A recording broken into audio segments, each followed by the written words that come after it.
Hey everybody, before we get going on today's Minisode compilation, I just wanted to go through a couple of things. One, we are still selling tickets for our live show, May 26th in Austin, Texas at the Parish. We are completely sold out of VIP tickets and we're down to the last batch of general admission tickets. So if you plan on coming or making the trip or even live in the area, the tickets are $25. We're going to have a hilarious show for you guys all night. Beer will be involved. Pizza will be involved, and I promise you, I will make Jesse walk off the stage in anger. It's a special trait of mine. I'm very proud of it.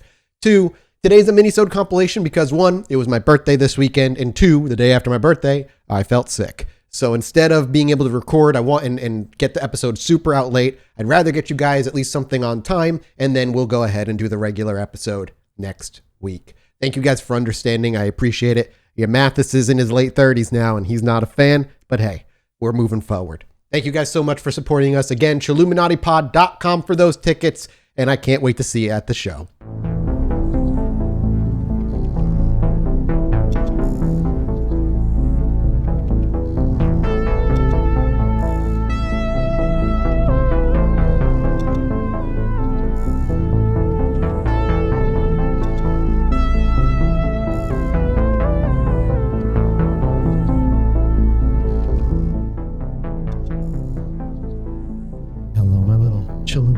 Hey. Welcome. Hey. 62. Inching ever closer. We are. Nope. That's 69, baby. Woo! Can I tell you I already have my 69 story? Oh, do you? That's I exciting. found it while looking for a story for today and was like, well, I have to save this. I can't break out this little tidbit. Yeah, I'm ready. All right. I got 2 little news stories today. One is historical. One might be the Bean Boy at Mathis, work. 2? Yeah, Ooh. 2. Very short. Okay, couple, but show off. I mean, shaking like, it up. Whoa, right? whoa. All right, here we whoa. go. First one. Hey, a Salem witch may actually receive a pardon 3 centuries after being condemned. Oh, well, thank God for that. A woman who was condemned in the infamous Salem Witch trials may soon receive a long overdue pardon, thanks to the work of a Massachusetts middle school class. Way to go, middle school. Elizabeth Johnson Jr. was reportedly among nearly 175 people who were swept up in the notorious case of mass hysteria. Goody Proctor? I don't know what that's a reference to. Oh, Mathis. Oh, my God. How do you not know what that's a reference to? I don't know what it is. Tell me. It's the Crucible, Mathis. I've never seen The Crucible. Red the Crucible. I've never read The Crucible. No, I guess you could have seen it. Tituba? Oh, my God. Oh, I know that name. My I know God. that name. I know that name. Okay. Abigail. Oh, my God. Oh, fuck. I'm so sorry. I'm so sorry. Convicted of practicing witchcraft in 1693, she had been sentenced to death but managed to avoid execution when then Massachusetts Governor William Phipps granted her a reprieve shortly thereafter as cooler heads had prevailed among officials in the state, and they realized the injustices were unfolding in Salem. Although she subsequently passed away in 1747, Johnson's conviction has remained on the proverbial books ever since her trial. Whoa. So this wasn't someone burned at the stake. This is just someone they were like, all right, we just need to make sure this. So meanwhile, all the other people, definite witches. 174 people? Fucked. Her? Yeah, we won't pardon them because, that would be awkward. They're doing what they can, only when there's a lot of evidence against it. You know what I mean? Right. When they're really for sure. All right. Because witches, they're real. Right. The last piece of news, it sounds like the Boston Baked Bean Boy is on a complete rampage over in the UK. Yeah, I don't know where all my nugs are going, man. It's crazy. They just disappear up in smoke, just like that. Well, it's residents of a village in England are irritated by the anxious of a mischievous vandal who has been dumping baked beans on doorsteps and on vehicles. Oh, the bizarre crime spree has reportedly been unfolding in the small community of Wannersh, which boasts a population of just 3,000 people. Taking to social media last week, police informed residents that they had received several reports of incidents wherein, quote, beans and other food had been poured onto residents' front doors and cars overnight. In the post, the police department included a pair of photos from two such cases, one in which the roof of the car had been covered in beans, and another featuring 4 empty cans sitting near the doorstep of a home that has also been doused with beans. They found no fingerprints, only tiny little marks. Like a very small creature had been holding those cans. He's gonna hold this town hostage until they legalize the nug in the UK. Although I do have questions about the Baked Bean Boy, because then are you saying that if the Baked Bean Boy was an analog for a person, it would be like a human being dumping other human beings on cars and doorsteps, is what you're saying? I know a lot of human beings who've gone down for dumping human beings on cars and doorsteps. They were just a lot smaller than you thought they were. It'd be like a human dumping human corpses on somebody's doorstep. You know what this means? That's what I'm saying. Yeah, not live humans though. You know what this means is maybe the Bean Boy's gone straight. He's not doing the weed thing. He's doing the bean thing, and this is definitely weed. This is weed inspired. Let's be real. He's going through withdrawals out there in the UK. That UK weed is weak. Yeah, man, and they mix it with tobacco, and in the Bean Boys, he keeps it very pure. He's not into that shit. He got to the UK, and they were like, "Oh, we don't smoke here. We do blow." And he's like, "What? What's the matter with you? I'm gonna bean you up. Why now. are you guys like this?" And they're like, "We love cocaine." And he's like, "No, that's so whack." And they're like, "What are you into?" And he's like, "Pot, man." And they were like, "That's not a drug." Yeah, it's not even a drug. We go to Ibiza and take pills called face murder. Posner? Yeah, sorry. Do you get high off emojis? What is it? What is weed? I eat the poop emoji and my eyes turn rainbow like Mowgli from the GIF of Mowgli. Yeah, and so he's setting them straight. He's over there for America. It's like the Boston Tea Party all over again. Yeah, it's really what it's dumping like. those beans on British doorsteps for America. And you kind of have to be on pot to like get his message too. You know what I mean? You kind of have to be like, yeah, man, hell yeah, fuck that guy. What, man? Also, he's made of beans though. If you're the bad Bean Boy out there, throw us an email. Let us know. You're the bad Bean Boy. The bad Bean Boy. That's like the reverse Flash. Yeah, it's like Wario. Oh my God! Did we just come up with the Bean Boy's nemesis? The bad Bean Boy. The bad Bean Boy. He's a green bean who's never drank or smoked ever in his life. He's super religious. He's super religious. And that's why he's using the corpses of baked beans. They're his like immortal enemy. He's repressed. He's sexually repressed. Holy war. It's a holy war against baked beans. Yeah, he's straight edge string bean. Oh, I yeah. hate that. Shit. I hate that. Hate that guy. Shit. Boston Bean Boy, that guy rules. Oh God. Bad Bean Boy, I'm out. He's like the Ernie. No, he's like the Bert. He's like the Bert. And He's not Bean Boy's the Ernie. Jeez, Bert. Yeah. All right, that's my piece of news. What do you got, Jen? All right, so you guys probably heard about this. I think I shared to you guys a link to this. This family was reported missing on Monday night. They were hiking on a trail near Yosemite National Park, and it was a mother and father and their baby 1-year-old daughter and the dog were all found dead together on Tuesday of this week in the Sierra Forest near the Merced River. They got reported missing on Monday night. Nobody knows what the hell, because it's really weird, because when they got them out of there, they treated the site as a hazmat site because they had no idea what the hell it could be. They thought maybe it was a toxic algae bloom. They didn't know if there was maybe some abandoned mine that just shot some fucking, carbon monoxide gas into their fucking lungs or straight out of the earth's asshole or something. But they didn't find any. They right didn't out of the right cat structure. Oh, right on the asshole. They did find toxic algae in the Merced River, and they told people not to swim or wade in it. And they were worried about that. Maybe rattlesnake bites, but that would be just crazy that all of them died to rattlesnakes. They got mobbed by a group of gangbang and rattlesnakes. Yeah, I don't know. There was no gunshot wounds, no blunt force trauma, no physical marks, no suicide note. I think they're still waiting for a toxicology report as of a couple days ago, but this is the most recent story that I could find. And it's wild. They're doing a necropsy on the dog, and they're just trying to figure it out. And apparently they're very nice people. I'm not going to put their names here because I don't want anybody to get bothered, but it was on the Savage Lundy Trail, which has wildflower bloom. So it's a really pretty trail. No cell service, which makes sense with what happened, so that we don't know, but just a crazy, sad story that really reminded me of the missing 411 stories that we talked about a lot earlier in the show. And I just thought it was interesting because it just has the makings of a story that I'm going to hear a million times on like crack.com or something like that over years and years. We're definitely going to do more missing 411 one day. But it kind of also reminded me of like a more quote unquote peaceful Dyatlov Pass in that like just like potentially hazardous area. It's like people that die that nobody knows how they died. But granted, there's no violent like missing lips and tongues and shit like in Dyatlov Pass. But still, like I wonder, somebody told me that there was radiation coming out from the area, but that was also somebody random on Twitter. So I don't know how much that actually is true.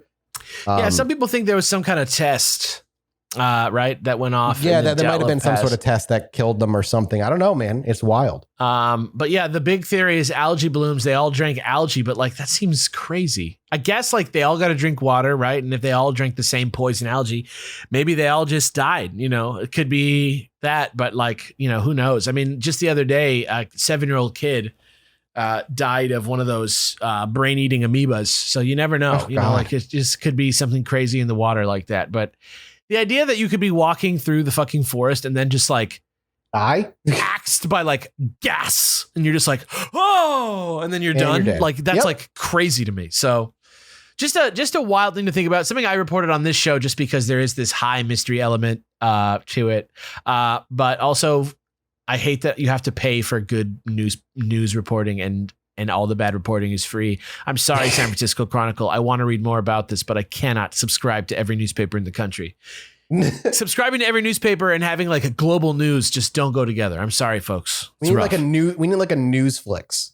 Yeah. You know, one giant site, get access like to a fast pass to all the news. You know how you can go to the like LA Zoo and Disneyland and Knott's Berry Farm all on one pass? Give me that, but for all the news sites. Yeah, it just feels like it's a bad thing to like restrict a lot of news at the same time. How else are they going to support themselves? Sites don't restrict news? The crazy ones. Yeah, exactly. Those are free, and so you can go check out what they say instead, and that's insane. I know. It's bonkers. Thanks to Stamps.com for sponsoring this episode. And are you sick of going to the post office like I am? Because I have no time for that stuff anymore. I've gotten so used to just working out of my home and using Stamps.com to make all my mailing needs that I really have no need to go back to the post office. And if you've got a small business, inflation isn't doing you any favors right now. It's harder than ever to stay profitable. If you're looking for ways to cut costs, mailing and shipping is a great place to start. All you have to do is also use Stamps.com to mail and ship and get access to exclusive discounts and great rates on shipping from USPS and the UPS. It's an easy way to keep more money in your pocket.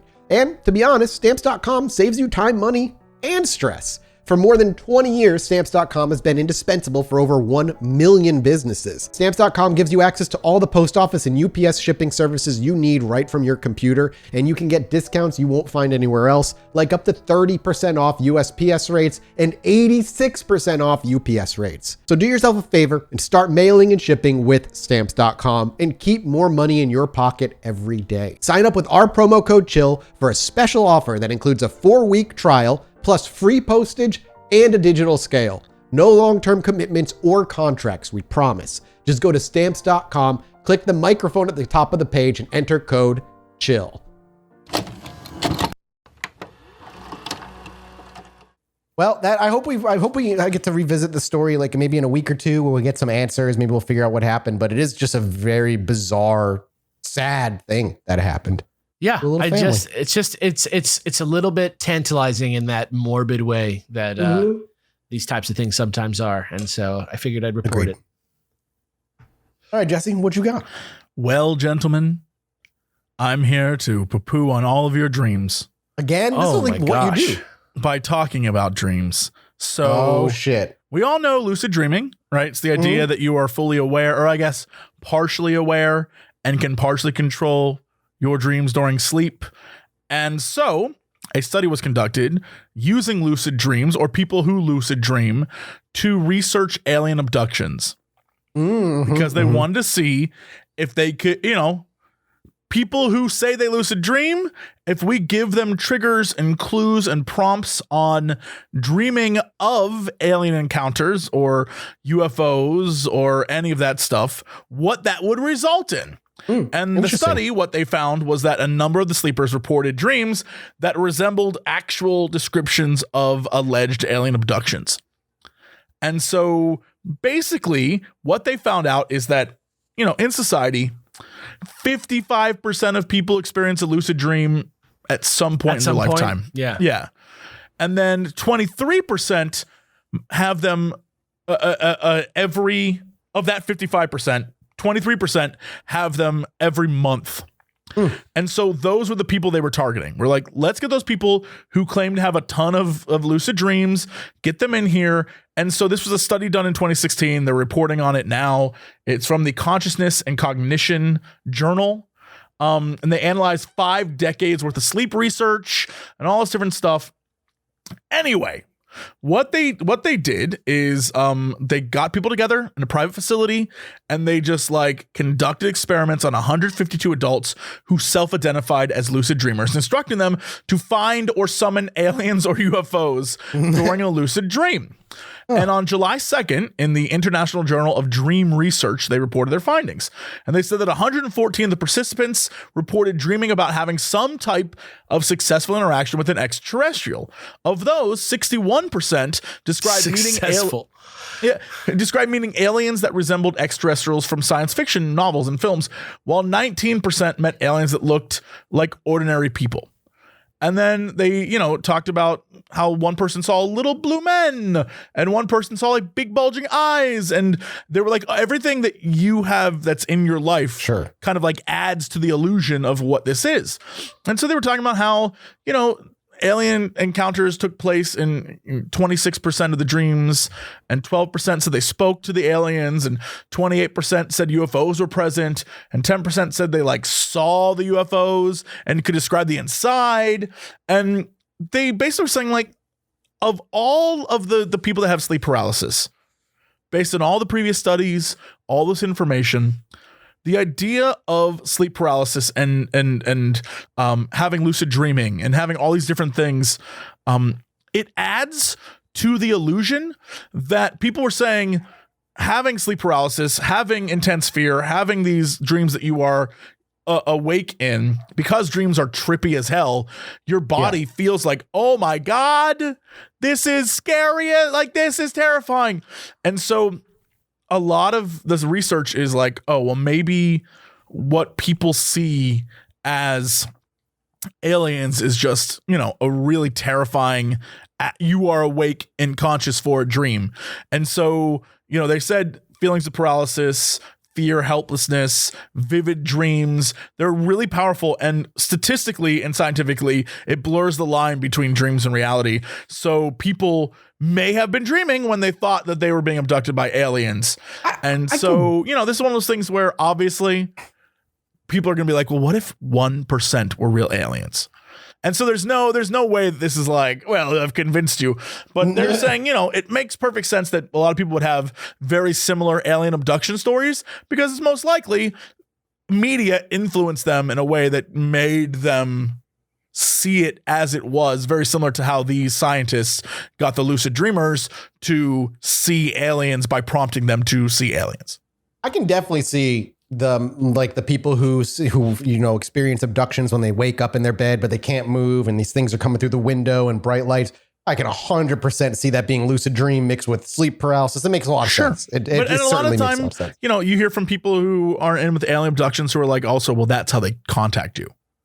Yeah. Oh, yeah. No, there's a bunch of people who believe that. Yeah. So, you know, agreed. I'm with you. I maybe surprisingly, I agree with you. I think like I said, there's a lot of logical explanations to it. It's just the stuff that like Betty and Barney Hill's the stuff that has me hooked. Like maybe it's just like there. the ghost. It's just like the ghost thing, right? Yeah. Of course. Like the brown note kind of ghost explanation of like it just being like a thing that fucks with you, and then you just do all the work yourself. You know, it's rough. It's you know, I don't know. It's one of those types of truths that's just like the fun sucking truth. Yeah, but it doesn't, just for the sake of being the guy who's poo-pooing on all your stuff, but also being like, hey, but wait, there's hope. It doesn't explain UFOs. It doesn't explain why things exist that we can't explain. Doesn't even mention that. It's just saying like, maybe a lot of the alien abduction stories are just people going through a traumatic experience and their brain just registering it in a different way. I can even see like the news of UFOs leaking into somebody's dream and causing them to have an experience that they then believe is true when it's just a dream. Absolutely. There should be like a term for like UFO people who are like not coming at it from a point of like the repeated personal abductions that they've had. That should be, there should be a distinguishing sort of like term between those two things so that you can find one or the other more easily. Not to speculate on the value of either. I just feel like there's such a big part of the alien mythos that's like sleep paralysis, dreams, like weird stuff like that I would love to just set it aside and like you look at it as its own thing and then look at physical evidence in another way. I think it's a fascinating course of study because it's like, hey, the dream, like people can control a dream. And I feel like that's incredible. And it just shows you the power of like the human mind and your place within your own body and your own like psychology and shit. I think that's a fascinating course of study just on its own. And you don't need aliens. Like, that starts to go into the what is real vibe of like, if you can exist in your mind in a state that is like out of reality, then what's real, man? Exactly. Have you played Ghost of Tsushima on PS5?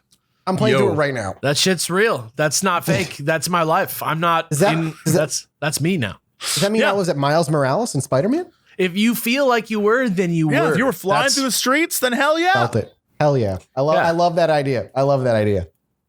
Well, that's it for us here on this Minisode 62. We'll be back next week with Minisode 63 as we love that. That's how it works. Yeah. That is how numbers work. The march of progress. Speaking of numbers, patreon.com/Chilluminati. If you're listening to this in the future on YouTube, the 69 episode is already out and you can pay money right now and go listen to it this moment at patreon.com/Chilluminati. Goodbye.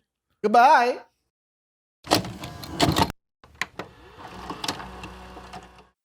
Thanks to Felix Gray for sponsoring this episode. And you've heard me say it a million times before, but for you pretty little person, you cute person with adorable ear holes, I'm going to tell you again. I love my Felix Gray. We've been working with these guys now for almost an entire year, and I use my Felix Gray every single day. And just like every single time I'm on my computer, just like right now, I'm wearing them because blue light is tough on your eyes, can cause eye strain, headaches, and be disruptive to sleep. And I don't want to worry about that when I'm working at my computer. And Felix Gray does set out to create eyewear that would improve daily screen time with lenses that filter 15 times more blue light. And it's very simple how they do it. Lots of other glasses put that blue light filter right on the lens, but Felix Gray has it as part of the lens right from creation. Popular devices are a major source of blue light. Phones, tablets, computers, TV, Kindles, and other devices. You can't get through your day without looking at them. And you might be feeling some of these symptoms like headaches, or maybe even just blurry vision, dry, tired eyes, or just trouble sleeping. Whatever the symptoms are that you have or had, they could help and be alleviated by wearing Felix Gray glasses. What pair of Felix Gray glasses do you want to wear? Head over to felixgrayglasses.com/chill and figure it out. Both prescription and non-prescription glasses are available. For the best blue light glasses on the market, use our URL, felixgrayglasses.com/chill. Check them out now. That's FELIXGRAY glasses.com/chill. Free shipping, free returns, free exchanges. felixgrayglasses.com/chill. Hello, my little Chilluminats, and welcome. You got to stop this. I'm not going to jail. I'm not going to jail for you. Right side, left side, right side. Chill Mini episode 63. How's it going, boys? Good episode. Thanks for bringing up that main episode, Nick. I had a good time with it. Yeah, no, that's one of those cases that kind of sticks with you. You know, it's a great surprise. You don't forget it. It is a great one. I got a great surprise for you today. We all got something. Nick's got a fan story, but I'm going to start very small as I tend to. This comes from Coast to Coast AM. That's what I hear about reliable.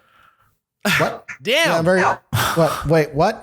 How did I insult myself and forgot what I said? Just keep going. Oh no! It's all good. Okay. Another pair of mysterious cattle mutilation cases have been reported in Oregon. Nice. I know it's more aliens are here, dude. Ranchers in Oregon are once again being advised to keep a close eye on their cattle following a pair of peculiar incidents this past month, wherein bulls were found mysteriously mutilated. The two separate cases are the latest in what has been a series of strange slayings in the state over the last few years. According to the local media report, the most recent downed animal was discovered on August 14th on a ranch in Oregon's Wheeler County. Believed to have been killed around 3 days earlier, the Black Angus bull was missing its nose, tongue, reproductive organs, ear, eye, and left cheek, Are you going to tell me these were clean cuts? as well as part of its tail. Chillingly, those pieces of the poor creature were said to have been removed by way of curiously clean cuts. Aliens! They love to mutilate cows. Maybe, listen, here's a theory. It could be the reptilians needing to eat that delicious meat off of the cows. And they only like the dick and balls. I've said this before. I, for one, welcome all reptilian overlords. I feel like they've been here first, and I side with the native peoples of the planet Earth. So, sorry, space. What are we? Water apes? What the hell are we? Water. Moist monkeys. apes. Yeah, we're whatever. the, apes. So Freddie, what's his name? Eddie Redmayne. He's coming back to harvest us soon. Great. I'm excited. I sign with, even though he looks down on me and he's like, you all? Nothing! Right? Hello, my Chilluminati. Is this a Jupiter ascending? Oh, it is. Gag? This is a Jupiter I haven't Ascending seen it yet. fan podcast. I haven't either, actually. so we're together at least on that one. Now, Well, apparently you don't watch movies at all, Mike. So I don't. I haven't even Rocket seen. rollerblades. Bye, You name a movie, and I haters. likely haven't seen it. Name a movie that you think I need, like, is a necessary watch for all people. Holy Boogie crap, you need Nights. to watch that movie. I've a never seen dragon Boogie man Nights. shows up at Boogie one Nights point. is essential. I've never seen It's Boogie Nights. essential. It's never. I've There's never a seen it. dragon man. I've never seen Shawshank It's literally a Redemption. D&D Oh, yeah. campaign. It's like Yeah. someone just Content. We got to continue though, because unfortunately here, Jesse, the bull was found more than 24 hours after its death, so authorities were unable to perform a necropsy on the animal. Convenient. It's just a bummer, which was valued at a whopping $4,500 to potentially glean more information on how it was killed. Were they like ranch owner- suspiciously steak-shaped cuts? Like, do you think maybe somebody was just taking just a used a couple? stem- We have Pencil? like 16 ribeyes missing from this this bull here. I don't know what's going on. Very, very well cut, honestly. Yeah. Like almost with like an actual tool. Yeah. Ranch owner Rosemary Tanner everywhere. Brown. Ranch owner Tanner Brown, who counted the creature among his 600 cattle, was understandably bewildered by the eerie turn of events, musing that it's kind of a strange thing, and acknowledging that was the only quote they have of him, and acknowledging that he was not alone. He's in like a twangy accent too. That was a strange thing. I don't understand it. It's a Real song. humdinger, that one. I'm slowly turning Texan the longer I live here. And acknowledging that he was not alone in having experienced the unsettling phenomena.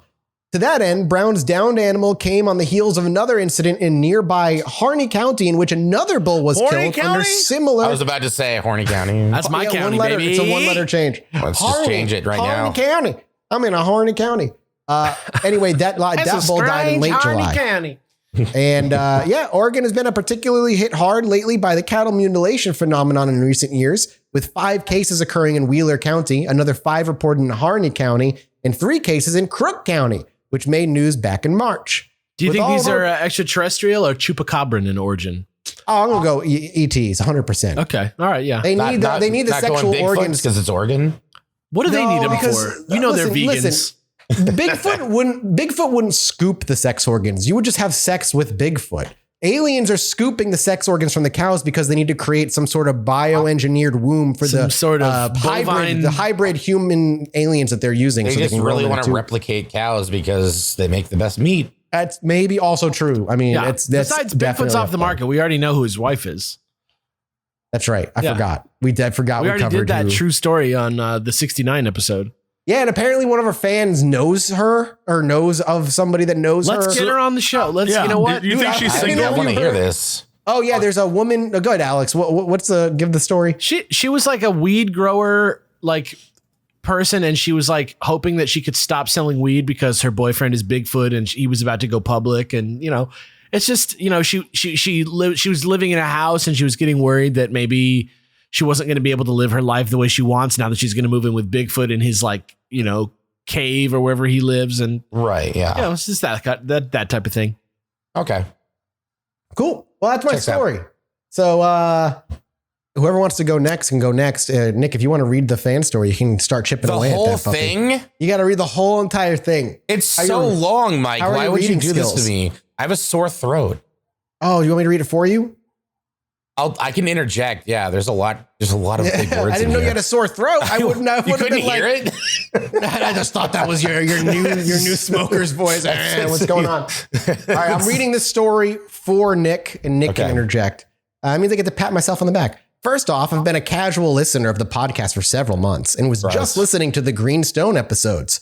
Hearing the stories about the Rosicrucians reminded me of several experiences I had with a local Rosicrucian branch not too far from where I grew up. It's not the craziest series of events, but I hope you enjoy it. So I want to grab this because it does tie in. Huh? Like a bank? Like a Rosicrucian branch? Yeah, like a whole branch for bank where the Rosicrucians bank their money. I'm trying to remember. Mormons or like Branch Davidians? Or are they like Rosicrucians are like some old school secret society rumored, but like really it's just like an allegory that people use, but people swear that the Rosicrucians are real. And since then, there's kind of been like organizations that have sort of like claimed it because people kind of got into the idea, like how people got into being bohemians for a while. It's like the same thing. And so then after that, there's real Rosicrucians now. Gotcha. Continuing the story, I'm trying to remember the events as best I can. It's been over a decade since this happened, and I haven't even thought about it in years. These events happened between 2008 and 2010 when I was in high school. I grew up around Monroe County in Northeast Pennsylvania, which has enough weirdness in and of itself. My elderly neighbor swore on God that he had seen a thunderbird, for example. Which is, I hope that's true. Think about that Harry Potter movie. A friend of mine lived not too far from Lake Nockamixon, a large lake reservoir in the area. Being in high school, we would bike down to the lake to smoke or drink, all the things we wanted to do away from our parents. One day after hanging out at the lake, we decided to take the adventurous route back to my friend's house. We took a different turn and started down a winding woodland road. We take another turn and quickly notice a strange property along the road. There was a large, well-kept garden with several large stone pyramids in various sizes.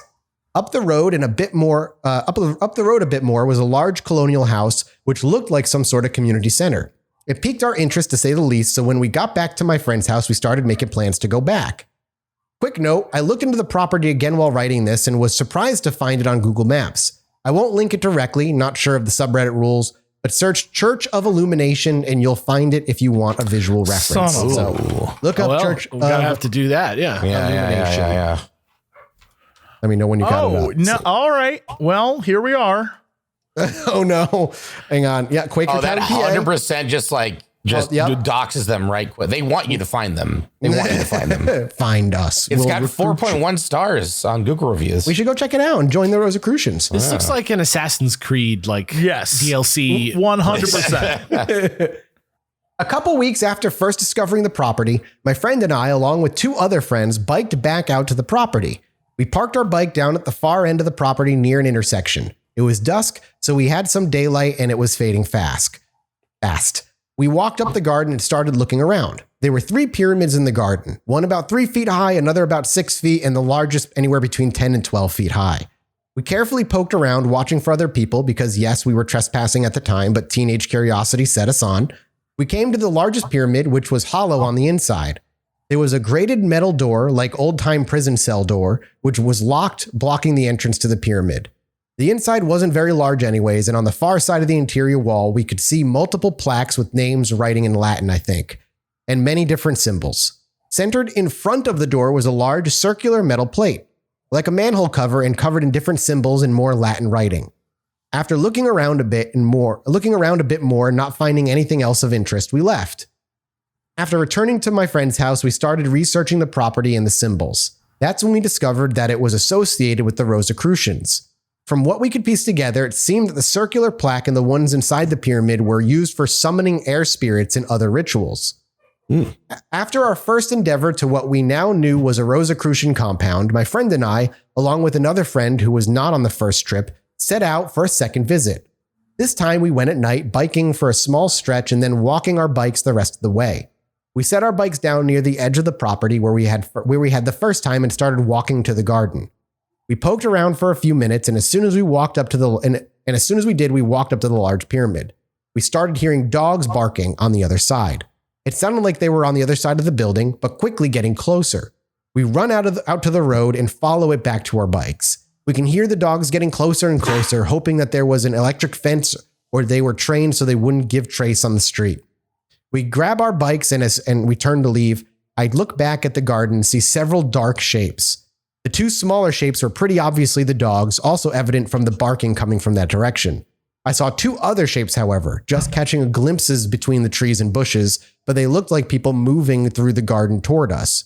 We got out of there fast, and that was the last time I set foot on that property. That's fucking creepy, dude. Yeah, that would scare the living hell out of me. Hello. It actually reminds me of like when I was growing up, there was this place. I've never seen it before. I'd only heard stories from my friends, but they were called the Purple People. It was in Pleasant Hill, California. Don't like that either. Yeah. And it was a commune. That's all we knew about it. It was a commune. And then if you got too close to their property, they would come out with paintball guns and shoot your car. Oh, or shoot you. Were they purple? And because they were so like just like their own little like, you know, like their community. But then one time my friend broke up with his girlfriend and he was like just really emotional about it. And he walked barefoot and just happened to be like at their property. And apparently he walked right up and bummed a cigarette from one of them. And he talked to him for a bit. But then he was also one of those people who's like, yeah, dude, don't drive by their house. They're going to fucking paintball you. But like he also like apparently was able to like, you know, talk to them. And it was weird. But yeah, they were just kind of like a similar vibe. But they existed. They were real. Yeah. That's definitely similar vibes to this. Mm-hmm. They continue. Now, before I get too much hate, I fully acknowledge that I was young and stupid and trespassing. Of course, they had the right to be protective of their property. I'm not claiming to be in the right here, but it's just what happened at the time, and I know better now. To be transparent about this, I was not a firsthand witness to this event, and I still don't know what to believe about it. So that's about a year went by since I had last been to the Rosicrucian property, and the events above weren't much in memory at the time this happened. My older brother and I were sent to a Christian summer camp, which was hosted by the church my friend mentioned above and attended.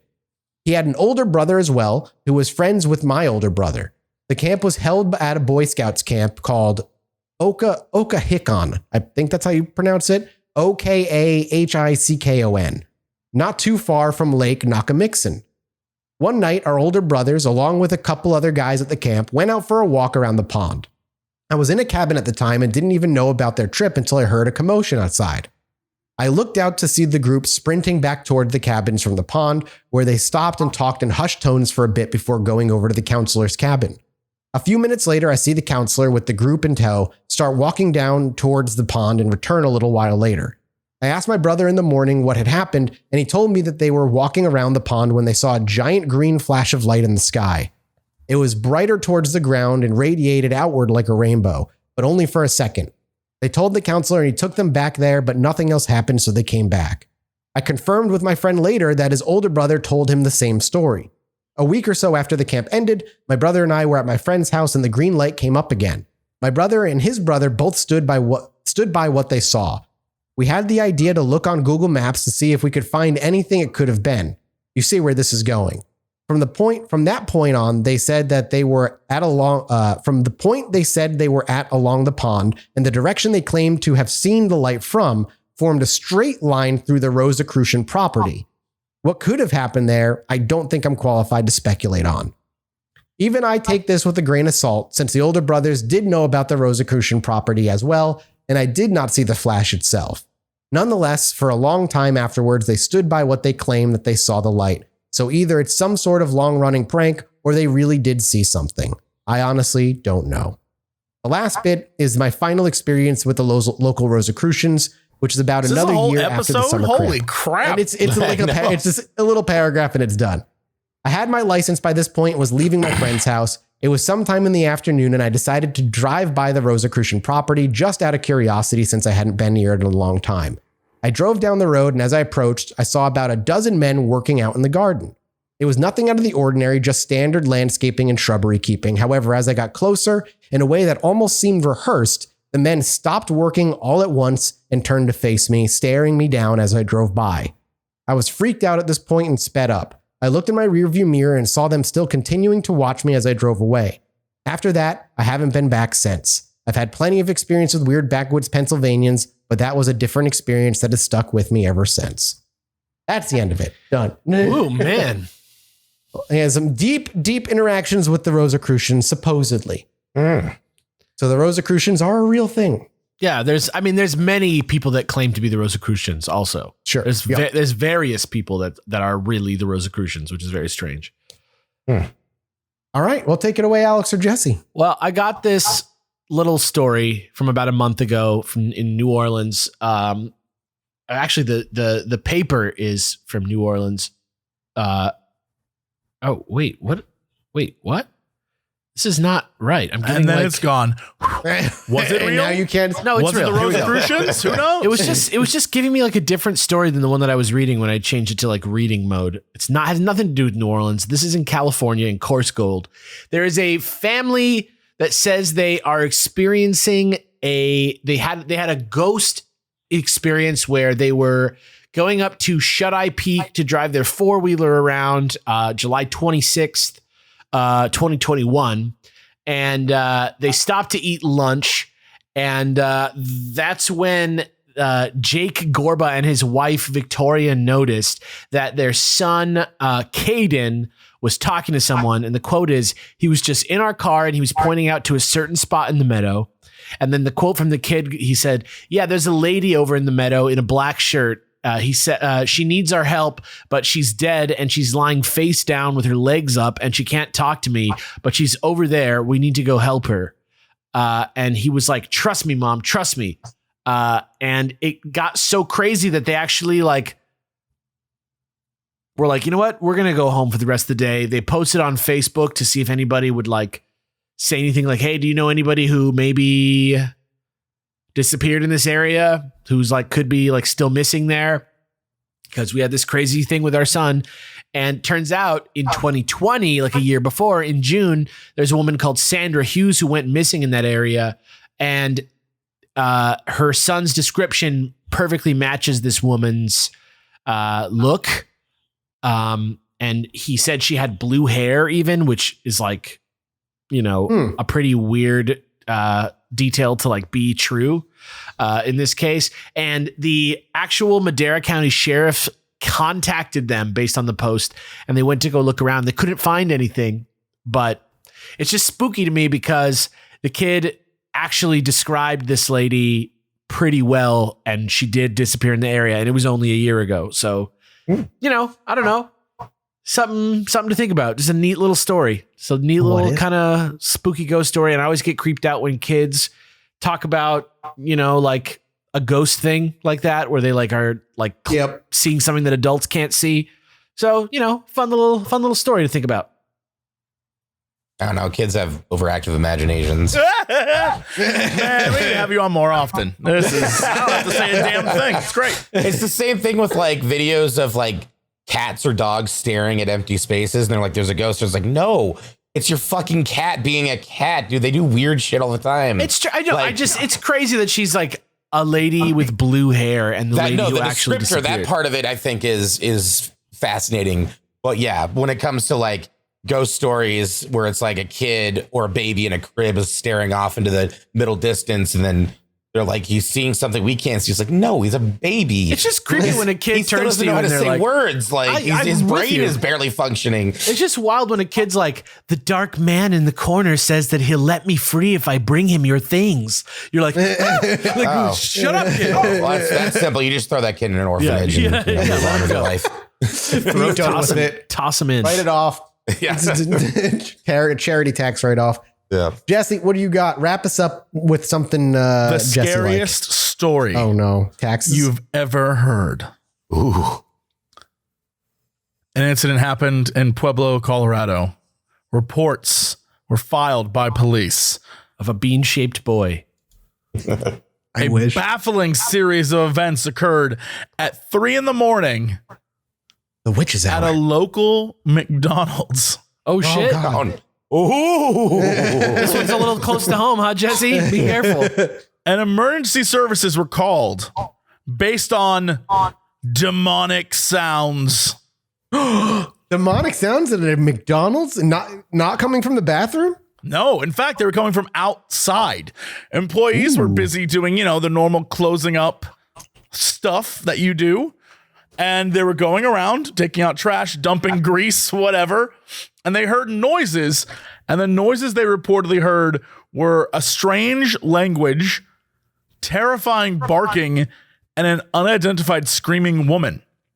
Oh, God. Is it just like a local crackhead bumbling through? The incident shook the employees so much because they saw nothing. All they heard, but it was like around them. It wasn't like, in the distance. It was around them in the parking lot. They heard nothing. They saw nothing. They heard this noise.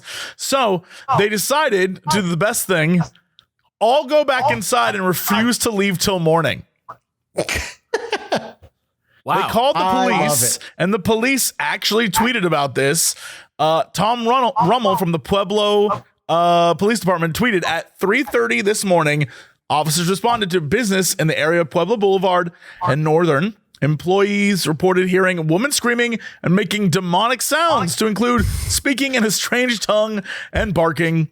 They were so unnerved about the sounds that they said they wouldn't go back outside until the sun came up.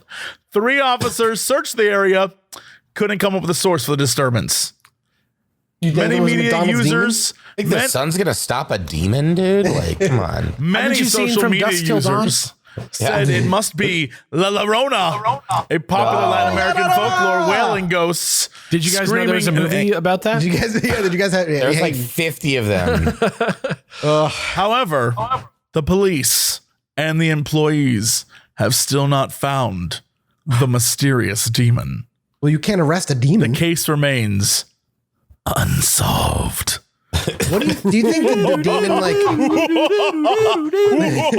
This just sounds like an excuse for a bunch of cops to hang out and have big flurries all night, honestly. I'd like to imagine the demon possessed a human just to have some McDonald's fries and they were cold and it got pissed, so it just was going to ruin their night. You don't need to be a demon on the to get outside. there. Like, it's Got like a couple bucks. French fries. Yeah. Well, that's it for us on this Chill Mini. Nick, thank you so much for joining us this Yeah, week. very It was a thanks pleasure for to having have me. you. Once again, where can people find you? At Diction on Twitch and Twitter. Fantastic. We will be back next week. Alex, are you running the episode next week? I can. I'm ready. Yeah. I'm going to say, Alex, your turn. You're Throw me up. the I'm rock. tagging you in. After 3 weeks, it's Yeah. yours, baby. Throw me the rock. Toss me the You ball. got it. Alex has got the ball. It'll be his episode next I week. actually- It'll be weird. Really excited about it. It's going to actually be, mark my words, it's actually going to be very weird. Ding. Oh. Did you hear that? That was my eye winking. Thanks again, Nick, for joining us, and we'll see you next time, everybody. Goodbye. Bye. Later. Thank you to HelloFresh for sponsoring this episode. With HelloFresh, you get farm-fresh, pre-portioned ingredients and seasonal recipes delivered right to your doorstep. Skip trips to the grocery store and count on HelloFresh to make home cooking easy, fun, and affordable. That's why it's America's #1 meal kit. With HelloFresh, it's all about the convenience. Not only do the ingredients come pre-portioned so you're not overbuying or wasting food, but it's easier than ever to get filling meals on the table in a snap with options like family-friendly or quick and easy recipes. HelloFresh chefs really know how to diversify the menu with seasonal recipes like salmon, limon, and pasta primavera. I've told you now I've been replacing 3 meals a week with HelloFresh, and that stays true. Just the other night for my birthday, I cooked up the T-bone steak with mushroom gravy with diced potatoes and seasoned roasted carrots. And when they say they pack the perfect amount you need to make the meal, they mean it. Every single time I use every last ingredient, and every single time, without fail, it's the perfect amount of food. By the time I finish the plate, I feel content, and full. Not only that, but honestly, HelloFresh has made cooking fun for me, something I never thought I would do. It also helps that every single meal comes with step-by-step instructions. That sounds fun to you, or you just want to give it a go? Head to hellofresh.com/chill16 and use code chill16 for up to 16 free meals and 3 free gifts.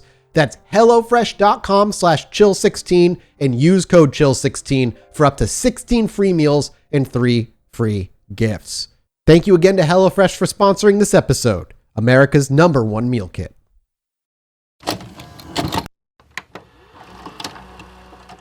Hello, my little Chilluminati. Oof. Chilluminati. That's a good one right there. I like that. Even worse. Hard oof. Hard oof. The audio peaks on that one are weird looking.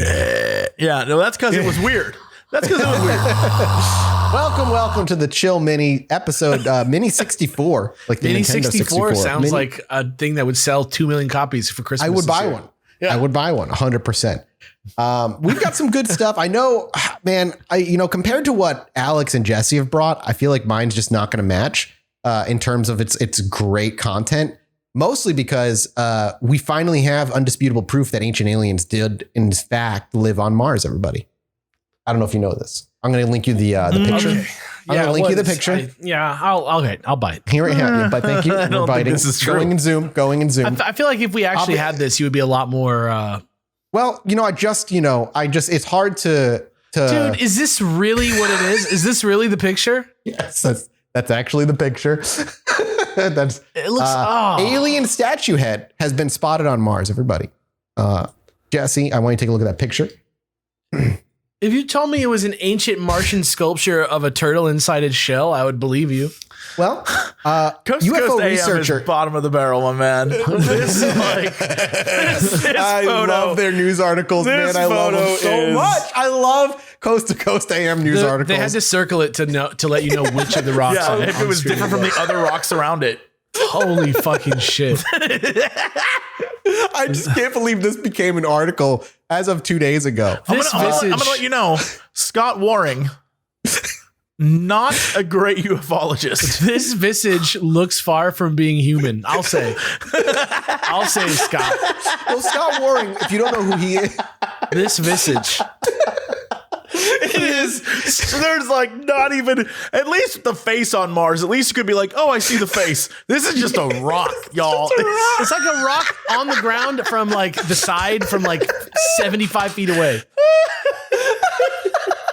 It looks like This is Mathis. This is why I don't believe any of the shit you say. This is embarrassing. listen, I want aliens to exist really bad, but these are the people that make it real hard for us to like actually make progress. This is embarrassing. Scott Waring is a known, apparently, anomaly hunter who studies NASA images from Mars and believes and looks for like anomalies that can't be possibly created by humanity. And this is what he found. This picture comes from the Perseverance rover. In one of the photos, the eagle-eyed investigator noticed a peculiar rock, which he contends is actually evidence for an ancient extraterrestrial race that once lived on Mars. The anomalous object appears to be the side profile Debatable. of a face complete with eyes, nose, mouth, and lips. Can you see that now? Debatable. Now, do you see it though? I actually do see what he's saying, but it is. What are you talking about? I literally do not see. Okay. Anything. The bottom right of the rock, at the bottom right where the two the two humps, those are like the lips. I'm trying. Okay. I wish I could like show you what I'm looking at. Okay. And then the I nose see. bip is right above it, and then the two eyes are it's like right there. It's like a 3/4 view of like a sphinxy looking. Yeah, it's like looking Egyptian. off and up into the sky in a weird way. Yeah, that's pareidolia. That's pareidolia. Yeah, it absolutely is. Yeah. However, the anomaly hunter dismissed the notion that his discovery is merely a trick of light and shadow, positing that he is 100% correct in his analysis, and that, as such, the weird rock constitutes, quote, undeniable proof that ancient aliens did once exist on Mars. Let me ask you a question. If I yes. handed you a piece of sushi, you like sushi? I do like sushi a lot. If I handed you a piece of sushi, Yeah. and I was like, please enjoy this delicious sushi, and then you took it and you're about to eat it, and then I was like, wait. I promise that sushi is 100% not poisoned. Like, Yeah. Would it should be like, What it should be like? And this is under the assumption that I don't know who you are specifically. Yeah. Okay. But I mean, you're just like why does he need to say he's 100% correct? 100. I'm with you. I wouldn't eat the sushi. I'd put the sushi down on the plate, say, thanks. I'll eat it when I get hungry. Yeah. By the way, it's 100% safe to eat. Just wanted you to know that. 100% clean of poison. Yeah. Not poison whatsoever. This is really sushi, by the way. Just wanted to say that. So if you want to go look at like you said, you can see the face, but it is merely, yes, it's a trick of the light and the shadows, because the way the sun is hitting, you can see where the shadows are. And you can see where the shadows are being created to form the eyes, quote unquote. 5 to 6 times worse than the famous one. It's a lot more, but hey, maybe he's, there's a 0.0001% chance that he might be right. That's life. That's what all people say. Face on Mars in April. I'm handing this off to you because I know what's coming next. Yeah. Okay. Jesse, take it away. What did you bring us? So this one is kind of a fun story that also goes to show you know what internet resources you're viewing when you look for information on the internet, because I think it's really fun to see the way this one story has been told multiple times. So the setup is that one day, out of the blue, a dead man returns to life. His name is, depending on which article you go to, it's either Rillo Constantine or Constantine Rillo. Either way, this guy, he just like shows up in Romania, having been dead for I love this. Potentially for 25 years. He has been missing. And in 2013, he was declared dead. And he just shows up and he's like, hey, I'm alive. And everyone's like, what the hell? So the Romanian government, put him through all these tests, asked him about his hometown, asked him about all this different stuff. And he's like, yeah, no, it's me. And they're all blown away that it is definitely him. And he is currently stuck in he is legally dead, but actually alive. He can make no income because he's dead. And he was wearing his clothes again, like that he was wearing when he left. Yes, right? For sure. He was wearing, like, he is 60 some years old, and he just like returned home. People, some of the articles were like, oh, this guy, maybe he forgot who he was, maybe all these different things. Well, I went to the New York Times and they have a giant article about this dude, and it is so much sadder than you think. So basically, in the 90s, this guy left home to work for his family. And so he took a job in Turkey, and he worked as a chef and like a contractor and all these different things, or like he built buildings. And he had like a little tiny home with his wife and then I believe daughter. And he did all this stuff. And then it turns out at some point, he went home and he found out that his wife had been like drinking heavily. And one night, like a dude showed up at his doorstep at midnight looking for his wife. And he decided like he was done. His what wife, the like, fuck? Yeah, I guess his wife was like stepping out on him. And he was like, you know what? I'm over it. And he went back to Turkey and never returned. And he decided he was over it. And he left. And so he spent his entire life there. And it wasn't, I guess, the earthquake, the big earthquake that happened in Turkey. They just assumed that because he never responded, that's what killed him. And so they just assumed that he was dead and that he wouldn't ever come back. But really, he was just living a new life in Turkey. He just went to go get cigarettes. Yeah. And never came back. He was over it. He says, according to his statement, he was like, yeah, I was done with everything that had happened. My family life was a mess. My relationship with my wife is terrible. And then he decided what is this? This is death certificate was issued May 2016. The year of death listed as 2003. And then he was living in Istanbul. And then authorities detained him because he was working there illegally, right? He never had paperwork. And so he was told, hey, we're going to take you back to Romania. And when he landed at the airport, they were like, dude, you don't exist. You're dead. You're dead, bro. And he was like, You're what? dead. And so he sat around and they questioned him about his hometown and they asked him all this stuff and they finally released him. And yeah, he moved back. He went back to the apartment his wife and his daughter shared. Apparently his wife moved to Italy and is with some other dude. His daughter was like, how dare you? She lives in Spain. His daughter was like, how dare you? 25 years. I have 3 kids now, you asshole. That's insane. Like, and what about, how did he still have his apartment? great question, but it's the exact same apartment. And so he basically is like, look, the photo on the New York Times page, all the other photos of him I've seen, he seems like, oh, it's like a fun, goofy story. The New York Times photo is him looking so sad in like a little small apartment. Will you link me this, pretty please? Yeah. And basically, the whole thing is like, this dude, he says right here, I'm a living ghost. He said, chain smoking cigarettes and occasionally pacing around the apartment. My daily routine has been waiting around, going to fix my mother's bandages, going to check on the tribunal to see if anything has changed. The legal status of the apartment is a mystery itself. Mr. Constantine paid for it, but his wife presumably took full ownership after he was declared dead. Whether he regained co-ownership if the death certificate were annulled is unclear. The last month has been a challenge for him. The money he brought with him from Turkey is long gone. He survives on handouts from family members. He cannot get work without a valid ID. So basically, This guy is living like just a terrible, terrible life right now. Is this the same guy for sure? Positive. Yeah. Really? Yep. Dude, that is crazy. Yeah. And so this dude is just, he It just looks like this article's from 2018. Is that right? Which is, I mean, oh, wow. So it just got viral on Reddit recently? Yeah, I'm looking at it now. Yeah. That's crazy. Wow. And this That's dude, insane. That is insane. yeah, and this guy is just trying to like live his life. But here's the thing, I would imagine if it's viral now, has it still not been resolved? Yeah, I have no idea. I mean, I just read a million different takes on it on Reddit and stuff. I had no idea that there was a New York Times profile on the guy. That's fucking crazy. It's nutty. That is never butters.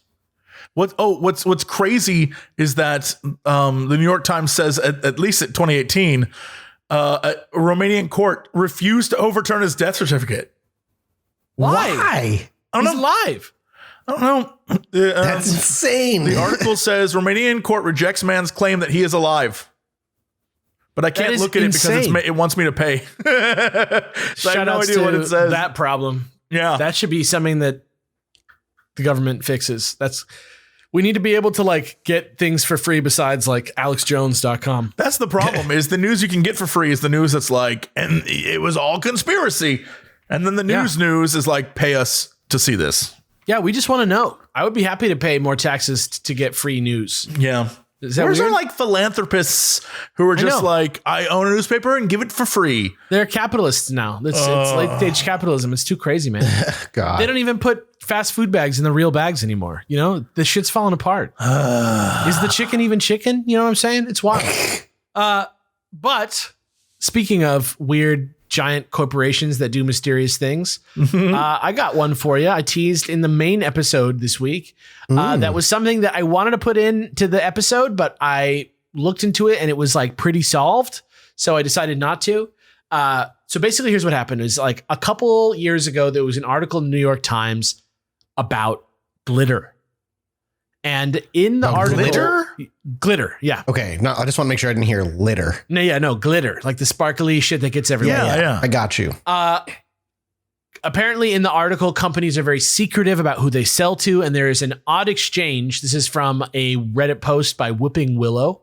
There's an odd exchange about the largest buyer of glitter. And then there's a quote from the New York Times article that goes, when I asked Miss Dyer if she could tell me which industry served as GlitterX's biggest market, her answer was instant. No, I absolutely know that I can't.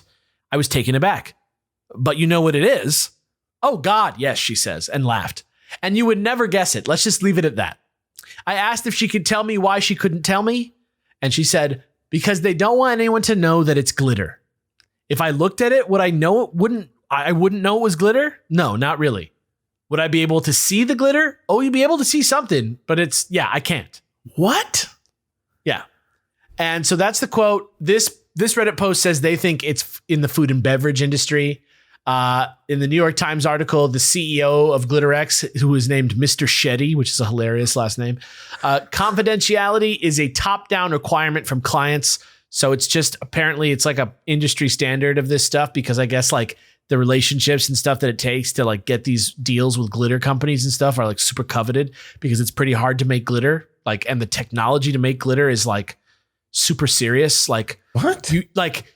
I was reading about somebody buying a glitter machine for like $100,000 or something just to take it apart and see how it works and sell that information. Super weird industry, the glitter industry. Endless things to read about. But yeah, there's another glitter company called Meadowbrook in the article. They list some stuff. This person thinks that it has to do with food and yada, yada, yada. But the reason that I didn't put it in the episode is because there was a podcast that came out recently that had to do with this. And they discovered basically for pretty much like they pretty much figured it out. Obviously, like I say, you can't know for sure because they're not allowed to say, like they just can't confirm it. But basically it's a podcast called Endless Thread. They went down the rabbit hole of glitter and they found that they think what it is it's boat paint. Huh.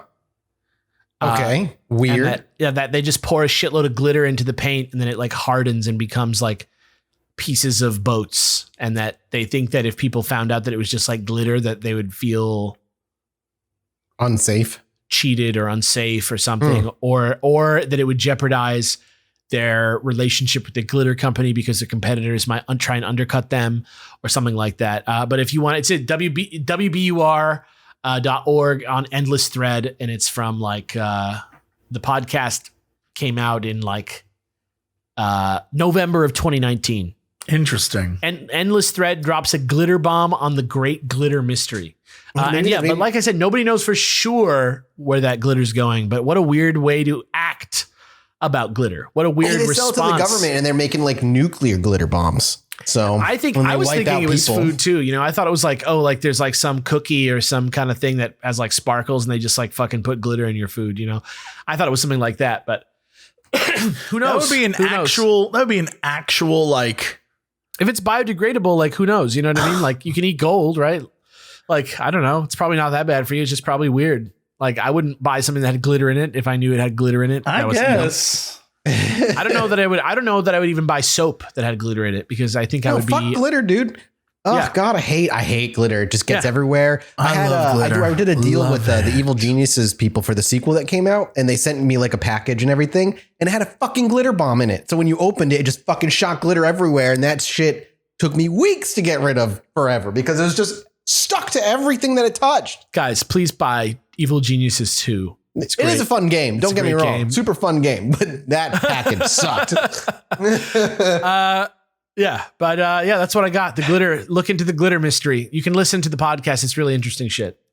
That's really, cool. really worth it. And God, Sweet. I can't wait to come back next week because the first story I have is so mind blowing. It's just so good. Oh, don't tease. I can't wait. It's such a good set of little things. I'm excited to see how we finish off this weird mysteries, that little 2-parter we got going on. Yeah. But until then, we'll be back next week with another Chill Mini as we inch our way up to Chill Mini number 69. Boys, it's getting close, so just be ready. It's going to happen. 8 inches left. How many inches left for real? We have 5 weeks left. 5 inches left. Much more 1, 2, 3, 4. attainable. That's going to be on the 10th. So it's like the weekend of the 10th. Chill Mini 69. Oh boy. It's like that sketch on I Think You Should Leave. That's about like the horses that are hung like humans so that people don't get uncomfortable. Don't worry about it. All right. All right, goodbye. See you next week. All right, bye, everybody. Anyway, me and my wife were sitting outside indulging on our porch one night, enjoying ourselves. I needed to go to the bathroom, so I stepped back inside, and after a few moments, I hear my wife go, "Holy shit, get out here." So I quickly dash back outside, and she's looking up at the sky in awe. I look up too, and there's a perfect line of dozen lights traveling across the sky.